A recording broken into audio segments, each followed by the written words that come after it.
Lizzie, that's fine. Cool. Okay, guys, welcome to the sustainability series. This is the second in our series of talks on different areas of sustainability over the next sort of 12 months. If you were here last month, you would have been beguiled by Letty and ECD Architects on the subject of embodied carbon. We're lucky enough this week, or this month I should say, to have David Pierpoint from the Retrofit Academy with us. So basically this month's session is on the subject of retrofitting. We will be hearing from David on that particular subject. The Retrofit Academy have been at the forefront of the debate around the challenge of retrofit in the UK's housing stock. David will be in this session today, we'll be looking at what is retrofitting, why it's so important, and the relevance of PAS 2035, which is a government standard towards whole house retrofit. As I mentioned, the agenda for today is a couple of introductions from me. David's going to present for about 30 minutes, and then there'll be a chance at the end to do a Q&A session. If I could ask you have your cameras and microphones off for the session, that'd be great. Any questions, as I mentioned, put in the chat or wait until afterwards, and we'll pick them up at the end of the presentation. And that's kind of it. As I mentioned, Retrofit Academy are here. I'll hand over to David Pierpoint now, and David, over to you. Thank you very much, Shaun. Share your screen. Yes, I will do. Yeah. It's nice to meet you all, sort of, your grey screens on my Zoom screen.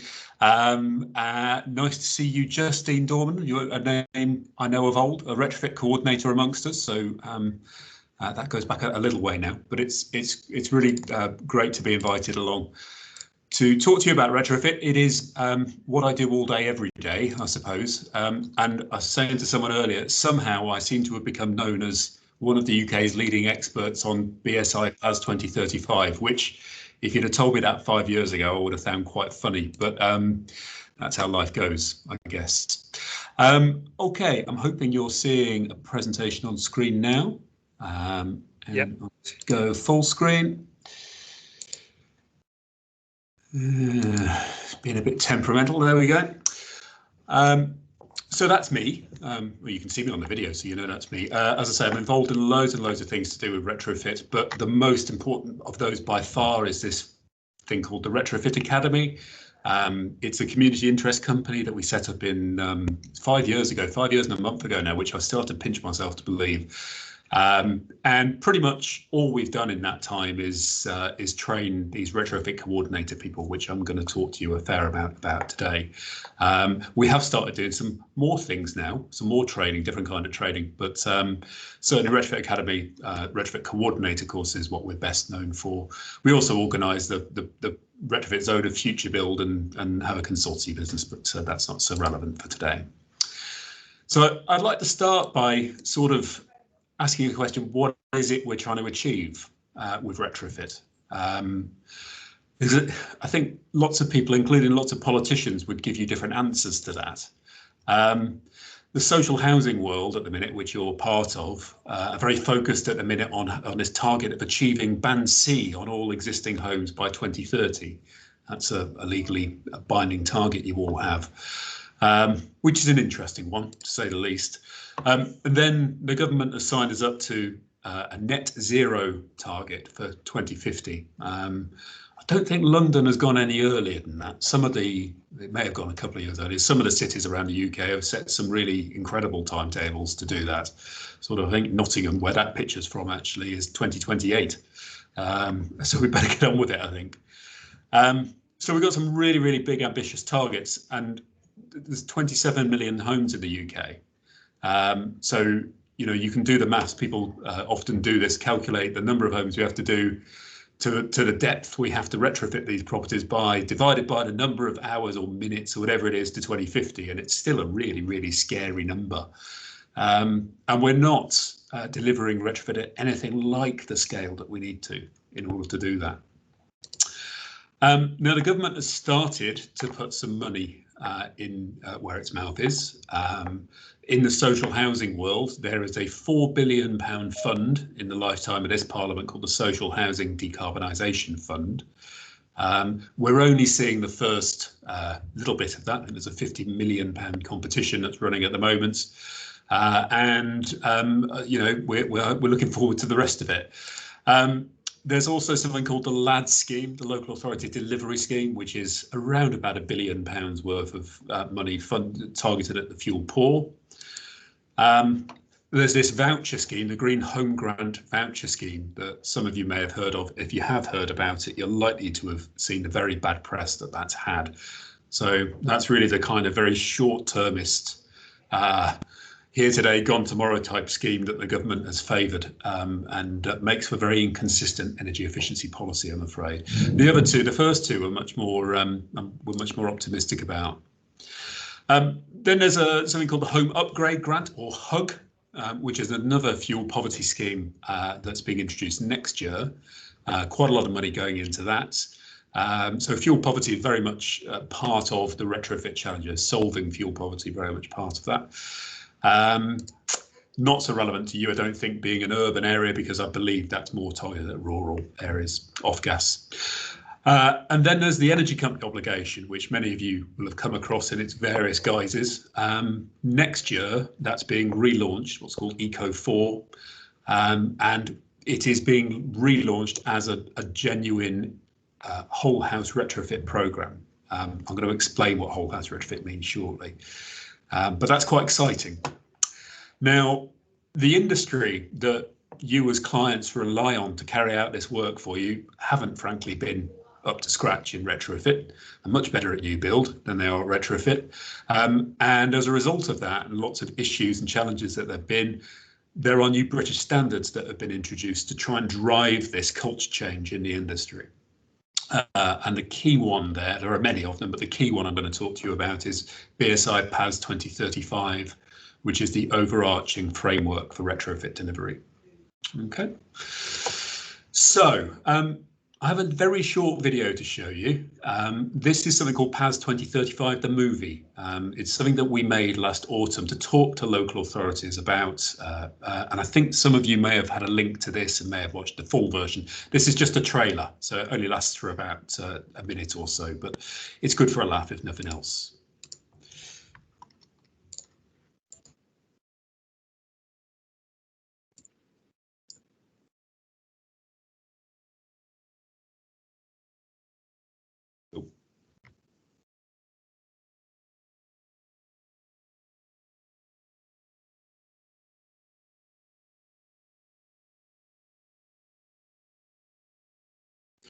Sorry, Shaun, are you getting the sound on this?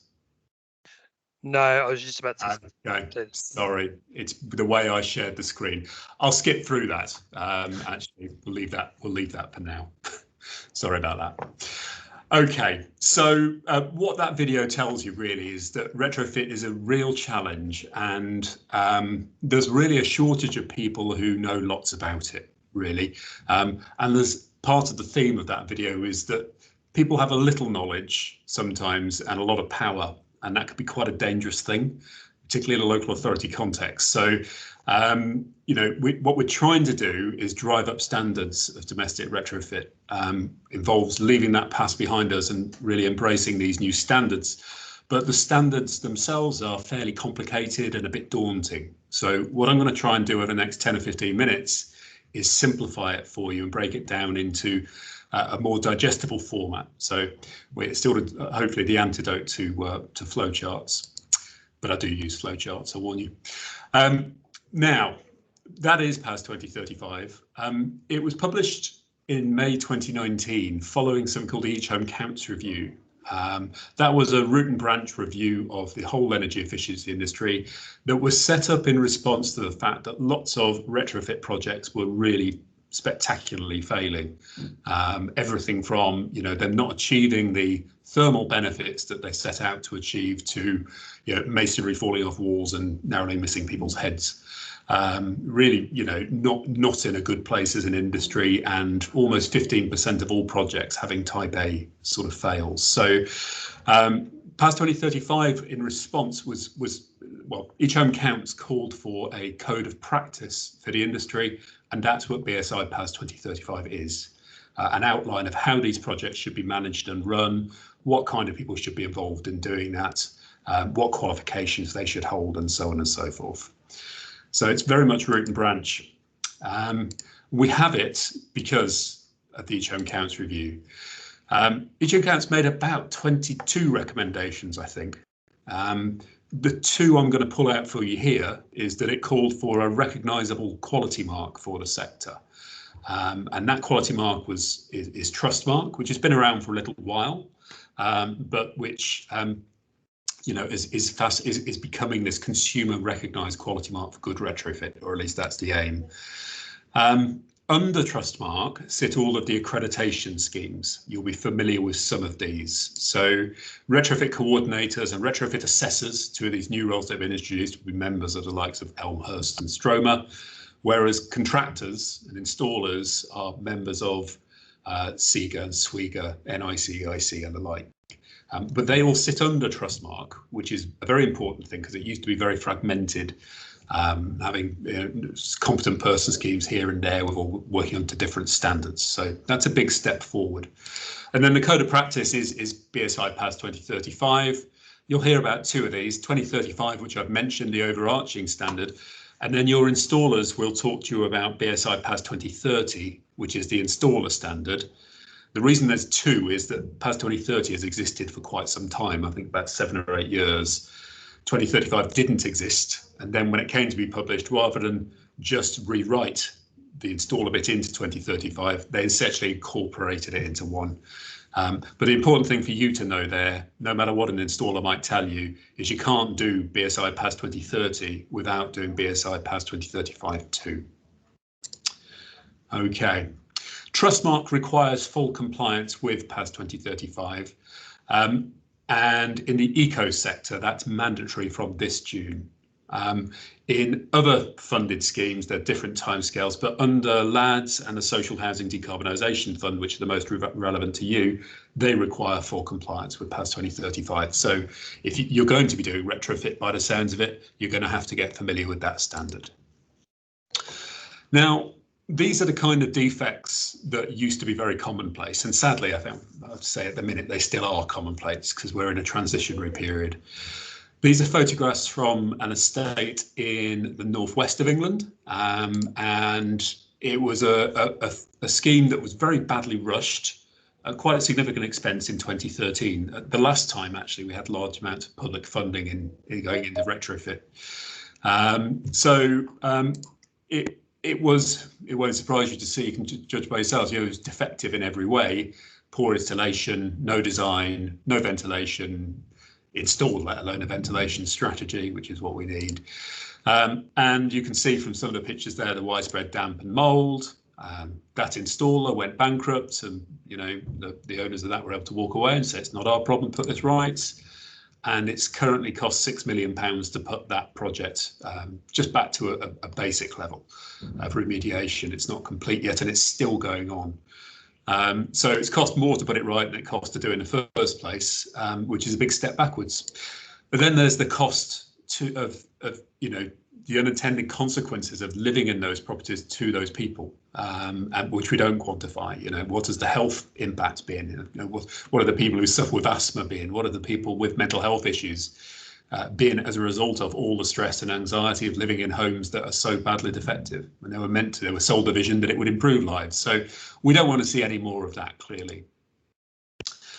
The kind of retrofit we want, here are just photos we've taken around the country of really, really poor practices, the resulting damp and black mold. This is very common. I'm fairly confident that you will have these issues, you'll have issues with damp and mold in your stock as it stands, not necessarily properties that you've retrofitted. You're trying to do away with this, not cause it.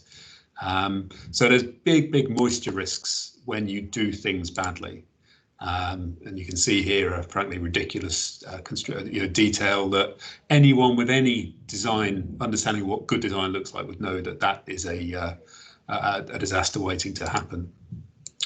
So what we should be doing is retrofitting for the future, retrofitting so that we're only having to do this once by 2050 for that net zero target.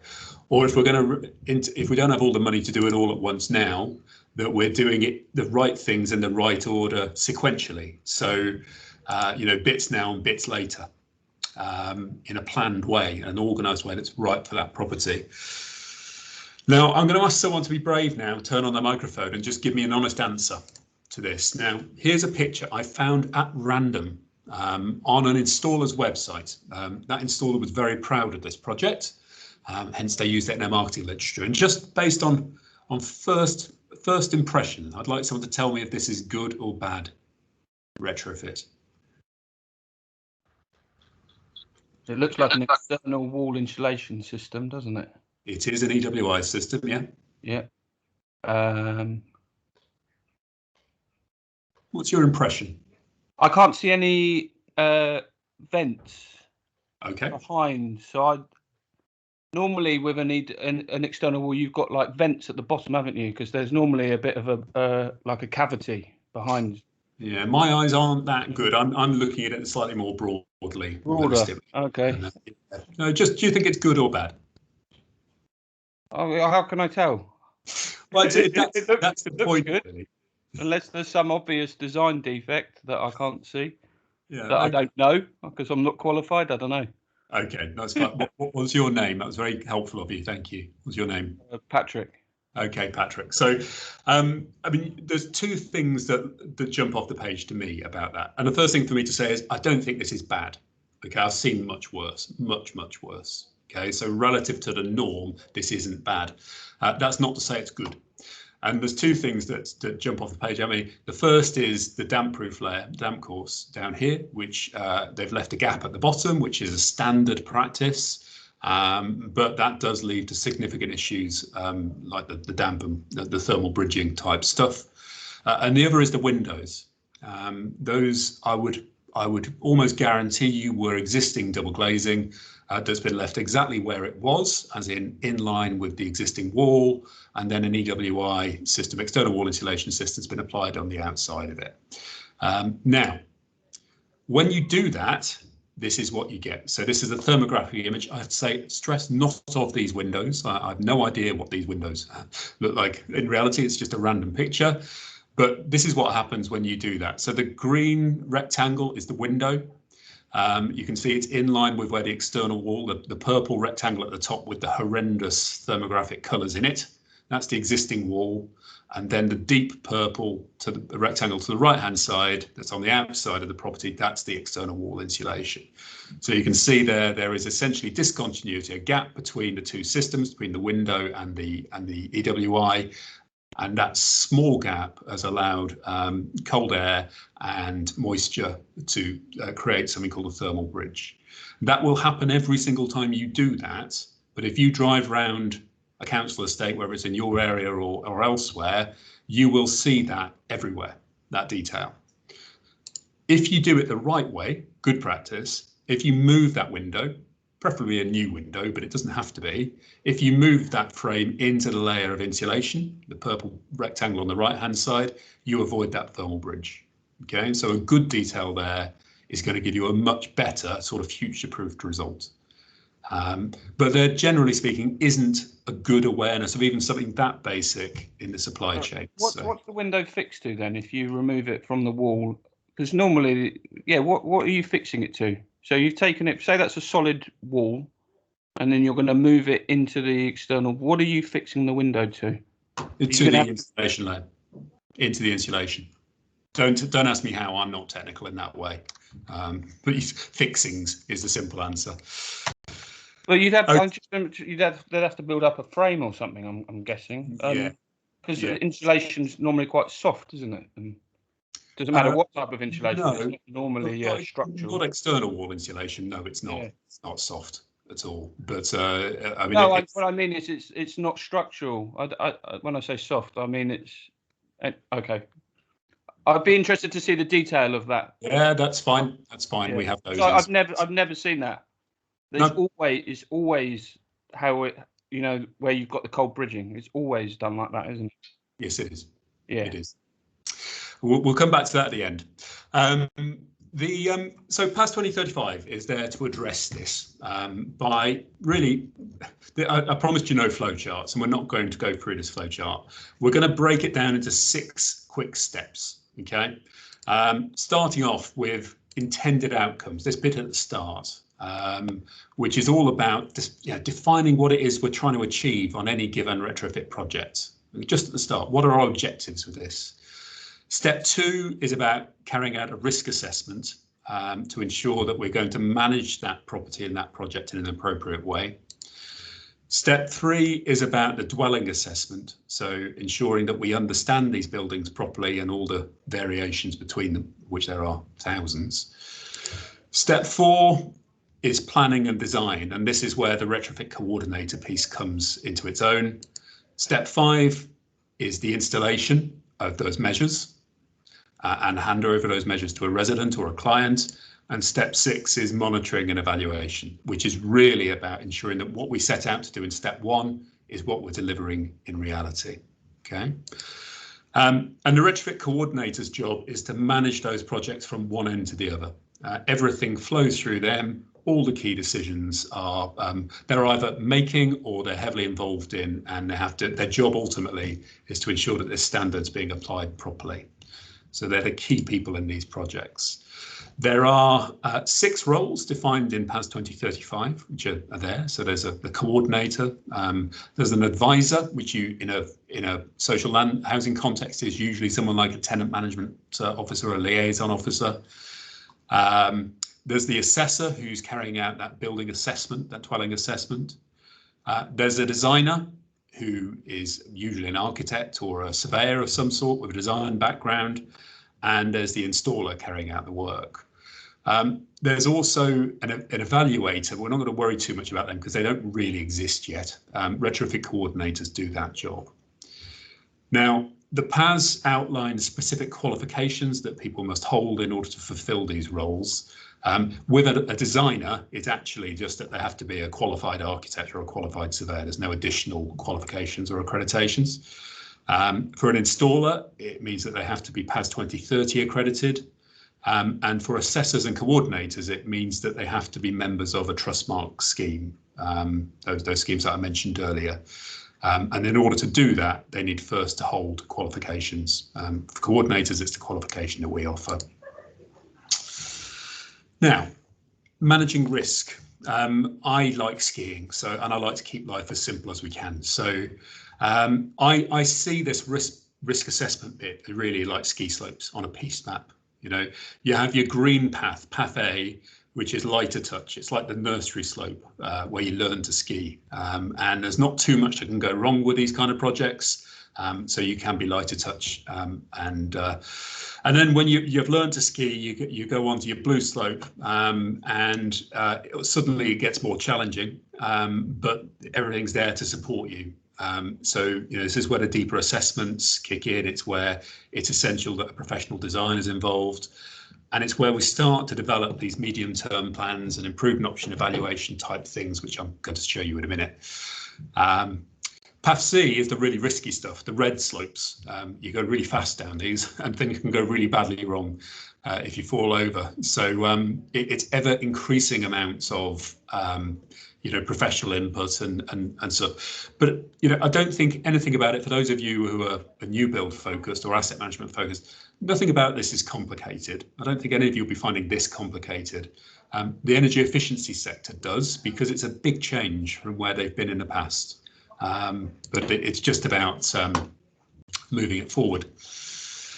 The PAS also lays out who can fulfill which roles on each level of risk. So the retrofit coordinator there, which is the circle with the circles around it, you can see features very widely here. They can either fulfill the role or they oversee others who are doing it pretty much everywhere.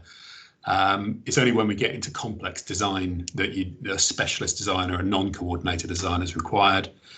And in the installation and handover phase, the coordinator is supervising, not the construction site. They're not in charge of the construction site, but they are ensuring that that installer is sticking to the plan and doing what they were meant to do and not substituting products and all that sort of stuff. That's all nice and clear. Now, you will, I think, probably need to figure out over the next couple of years what sort of model you want to take within your organisation, where you want your retrofit coordinators to sit. And there's potentially a bit of a conflict of interest, because the retrofit coordinator's job, as defined in PAS 2035, is to protect the client's interests and the customer's interests, which is a good thing. But it also says that that coordinator can work for anybody. So in my model here, a retrofit coordinator employed by an installer you might engage has a conflict of interest because they have the commercial considerations of that contractor. And unless they're really, really strong people and prepared to stand up to the boss and say, no, you can't do that, that puts them in quite a tough position. So we favour a sort of either a freelance approach, so domestic energy assessors or at one end, or chartered professionals at the other, fulfilling this role for you with who can have your interests and your clients' interests at heart. Sometimes you need very specialist consultants doing that if they're really complicated projects. But the other way of doing it, which is I think the direction we're going in with your borough, is that you can employ these people yourselves. So a local authority or a social landlord employee as a retrofit coordinator, very similar in many respects to a sort of clerk of works type person. So we're quite positive about that model in social housing. PAS 2035's got sort of underpinning principles, and there are several, but I'm just going to stress two to you. The first of them is this approach called Fabric First. This is all about ensuring that a building is appropriately insulated before you go about addressing things like building services and heat solutions.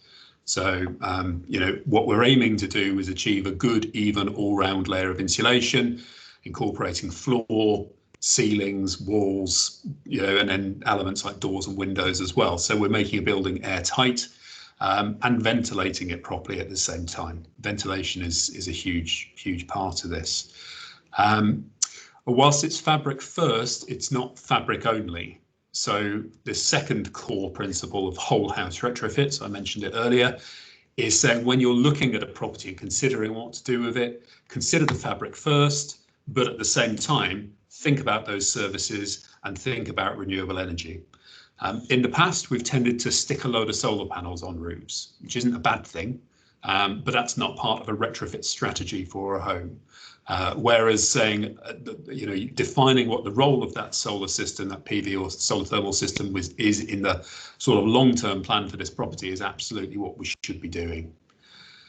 It's also about ensuring that you think about the interactions of systems and how they fit together. We're not very good at that. We're very, very silo-based, aren't we, in trades and even professions sometimes. So we know about our bit, and we might think, well, we've gone in, we've installed our windows, but we're not thinking about, coming back to what we were talking about earlier, how that window and that wall should fit together, particularly. So it's usually at those corners, junctions and edges that things go badly wrong.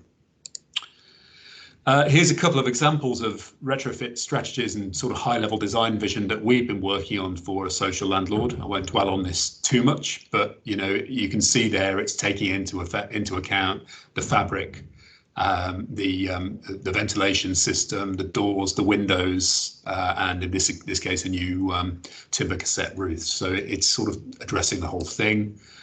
Here's another example on a block of flats, similar sort of approach. Okay. Something else I want to stress to you is, do you understand your stock thoroughly? I suspect you probably do, because I think you're better than many other local authorities in this regard. But the norm is that landlords will hold a large database of energy performance certificates. They feel that gives them fairly robust data. And unfortunately, when we come to make decisions on the back of them, we actually find that there's big gaps and that we don't understand a house very well at all, often when it's too late and we've done something to it that's gone badly wrong. So you'll be familiar with energy performance certificates. Nothing inherently wrong with them, just recognise that they're a limited value. On the right-hand side here, what I'm showing you is something called a PHPP model, Passive House Planning Package Model, which is software we use. In fact, we're using it on the two buildings I just showed you. So this is a far more sophisticated energy modelling platform that gives you the right sort of information you need in order to make the right sorts of decisions for that property. So very few people are currently using this, and we hope numbers increase because it's the way we should be going, moving away from EPCs. We should also be developing these retrofit plans. So medium-term improvement plans or medium-term retrofit plans. These are a 20 to 30-year plan for an individual property, or it could cover a block of flats, for example, as one entity, which will spell out exactly what should be done, which measures should be installed in which order, in order to achieve its lowest carbon, its best carbon outcome, really. A bit of a considerations factored into, like value for money and comfort and all sorts of other factors too. So this is a route to optimal retrofit. It's bespoke by a retrofit coordinator to each property, usually by way of a staged retrofit. So we'll do this in perhaps 2 or 3 hits over a 25-year-ish time horizon, bearing in mind future trigger points for retrofits. So that might be your stock investment strategy.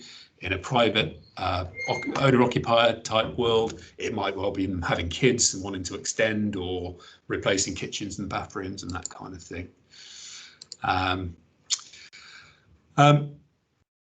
This slide shows you the risk management process in action, and the triaging of that risk. So taking into account the fact that there are various different criteria which feed into how risky a project is. So, for example, how old is that property? Is it protected or listed? Is it high rise? Is it how many measures are you proposing to install to it? How many properties are you planning to deal with? The logic being, the more properties there are, the more risk there is in a project. So the risk management process, really, it's just about collecting facts and applying those facts and putting them into a coherent structure to determine the risk pathway. I didn't explain that terribly well, I'm afraid. I think I'm under a bit of time pressure, so I'll skip through a bit. Our job in this, Retrofit Academy's job, is to train retrofit coordinators. What you see on screen here is the Retrofit Coordinator course. It's actually just been massively updated, so I must update this video. But you can see here the kind of things we're teaching people about, building physics, developing medium-term retrofit plans, improving the building fabric, dealing with airtightness and ventilation, services, and so on and so forth. So it's the whole suite of stuff to do with retrofits. It's a very extensive course. It takes around about 150 hours for people to complete it. You can study it via e-learning or blended learning, or we also train people in groups in organisations like Social Landlords. So we sometimes train 15 people for 6 intensive days, that kind of thing. So it's a very well established course. We've got 850 people enrolled onto that now. And we have over 300 people who've graduated through it. So very well established. And as I say, you do have at least one retrofit coordinator at a minute. I think we've had 3 more sign up today, which is very welcome.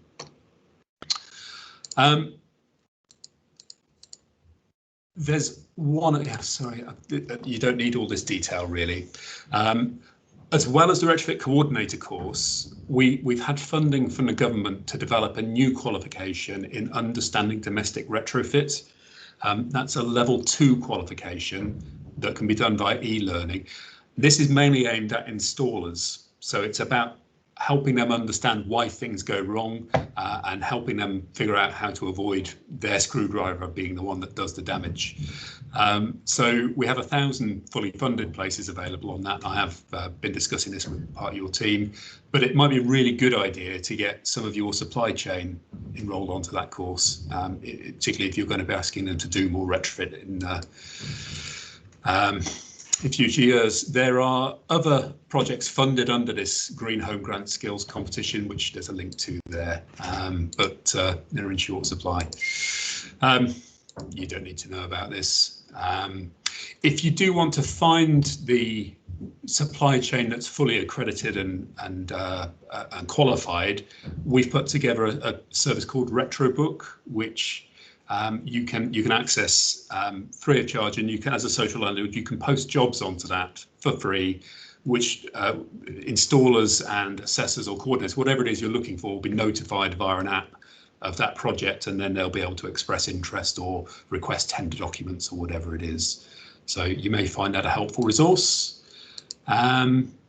You may also find these helpful. So PAS 2035 itself is, if you're going to be involved in managing retrofit projects, it's a sort of must read and you should get it.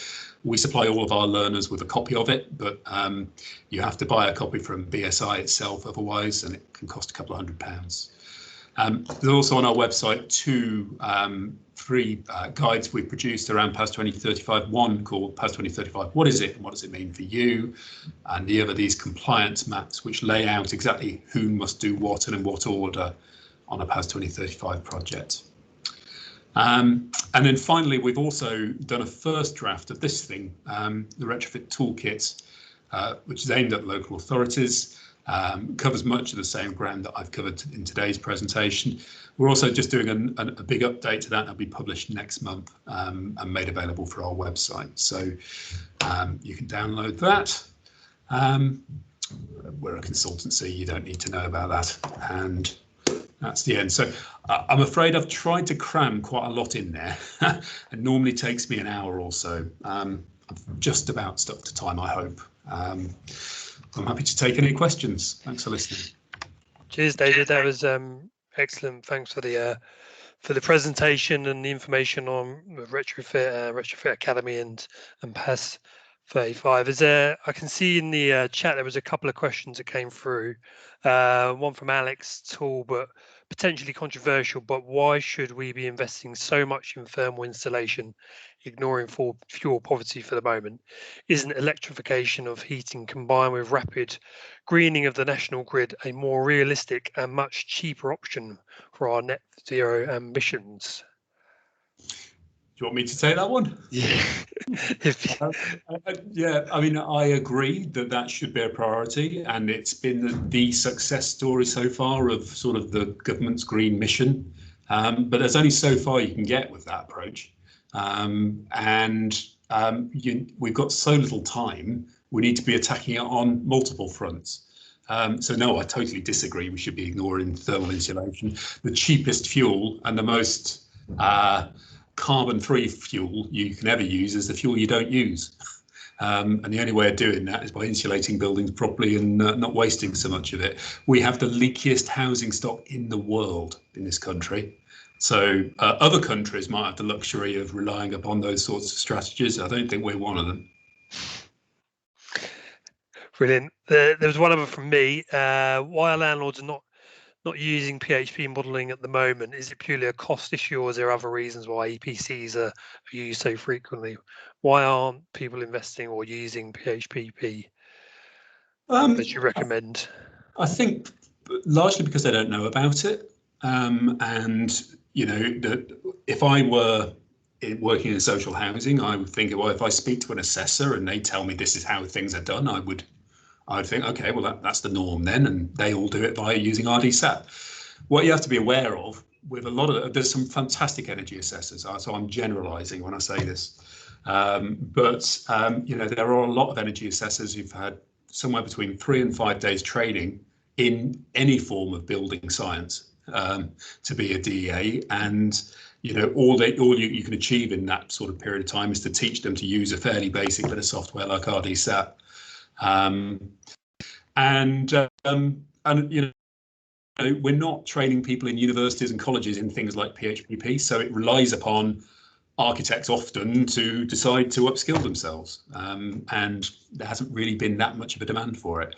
I spent most of the morning on a phone call with a social landlord where we've started doing PHPP modelling with them, and doing the same again tomorrow. How much you can learn about the property and how many misconceptions you can have actually, just without ever having drilled down into the detail of that property and its specific location. RDSAP's so full of default assumptions, or totally missing assumptions, that I mean I wouldn't use it to make any form of decision about any building personally. Excellent. There are lots of people who agree with that, by the way. My opinion. There's another question from James Caspel. What would be the best training offer? What would the best training offer be for repairs operatives who are yet to have been offered even the most basic understanding of retrofit, etc.? 3 days learning feels quite a lot of commitment. Yeah, I think I've been talking to your colleague Yvette. I don't know if Yvette's on the call or not, but she has a range of different types of people that she's trying to find appropriate training for. That Understanding Domestic Retrofit course is 3 days. It's going to take 21 hours, but it does lead to a nationally recognised qualification, which is going to be helpful for that individual in the future. And frankly, I think only covers the very basics of retrofit. It's all you can do in 3 days. There's a lot to retrofit. It's complex. So it's the best that's out there. But you know, if people only have an hour or two, I think Yvette's looking for those sorts of things. She's challenged me to try and come up with something. So we'll see. We'll see where that goes. But it's there's not too much out there at the moment, I'm afraid, that's that short. Cool. And then Hannah's just chipped in. Hi David, thanks for the presentation. Could you please go into a bit more detail about the retrofit advisor role? Who can fill it, and if this an expectation for all retrofit projects? Right. The retrofit advisor, I did skip over it. Hannah's absolutely right. I did that because it's the bit that PAS 2035 hasn't got quite right, in my opinion. To answer the question, a direct question directly, to be a retrofit advisor, you are expected to hold the City and Guilds Level 3 qualification in energy advice, which has been around forever. National Energy Action offer it. It's a few others do, but it all comes back to National Energy Action. That's a qualification. It's not bad actually, but it's not really aimed at the role of a retrofit advisor in a PAS 2035 context. So it's a bit generic. So there've been some thoughts about updating it and various things. I'm looking at a couple of things with people, but I mean, and then what kind of people would fulfill it? I think in a social housing context, it is those TMOs and people who give fuel poverty, the fuel poverty world. Really, it's people trying to help people out of those. We've found that a lot of community groups are quite good at this. I mean, I've no idea what there is in your part of the world, but they often fulfil that role. And it is really important, actually, if they're going to give advice, that they give the right kind of advice and that they understand PAS 2035 and where they should be signposting people towards to take their interest on. Cool. Let's open the floor. Is there any other questions other than what's been in the chat? Question. Does PAS 2035 apply to any type of build? So is it just houses or does it apply to high rise? Right. Okay. So the first things first, there's a new British standard for non-domestic property that's being developed right now. So that's all things non-domestic. That's being published later this year. PAS 2035 applies to all domestic property, including high rise. High rise is classified by default as high risk, so it would always go into PAS C. But yeah, it is covered. A lot of the funding streams are excluding high rise or anything. I think it's actually anything over 12 metres. So I know the Social Housing Decarbonisation Fund, I think they confused us all by saying we won't consider any bids for anything over 18 metres. So sometimes the funding schemes sort of go against the PAS a little bit and say, you know, we're not going to touch that yet. We do quite a lot of work around high-rise retrofit, and there are very few people who really understand it in, well, to the extent that they should. Cool. Thank you. Is there anything else, guys? Any other questions that are coming in at all? Someone called AL has a hand up. Andrews. Well, James had his hand up first, so. Oh, apologies, guys. I didn't see that. James. Thanks, Dave. Really fascinating. I suppose we've got a lot of really highly engaged residents on this agenda, and I'm just wondering, you know, for those residents that might be on the call or might be watching later on our app, what would you recommend in terms of training would be most appropriate for them in terms of furnishing their understanding? Obviously, they're living in the blocks that we're looking to improve. So I just wondered if you felt that any of this would be helpful for them. With the Understanding Domestic Retrofit course, it's aimed at people who are interested in becoming installers or who are already installers. So there is quite a lot of practical stuff in there that your residents may think, I don't really need to know about this. But I think it's a bit of a sad state of affairs that there isn't really something out there at the minute that does exactly what you've just described. Maybe it's something we should do. We're a small CIC at the end of the day. We haven't got around to everything yet, but there should be.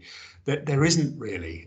There's the government set up a website called the Simple Energy Advice website, which they use for the Green Home Grant, and that has some helpful information on it, and explains, you know, what certain measures are all about, what benefit they might bring. That's probably the best place at the minute, but there was meant to be, off the back of the Each Home Counts review, there was meant to be something called the advice portal. You know, there was meant to be a big energy saving trust led advice service set up, and it didn't happen, which is a real shame. Yes, James, yeah, I've just seen your comment. Yes, I'd be keen to look at that. And Andros? Yeah, thanks, David. My question is, without having a look at the retrofit coordinator's role, I would take it that there's a big section with regards to deep retrofit and fire compartmentation.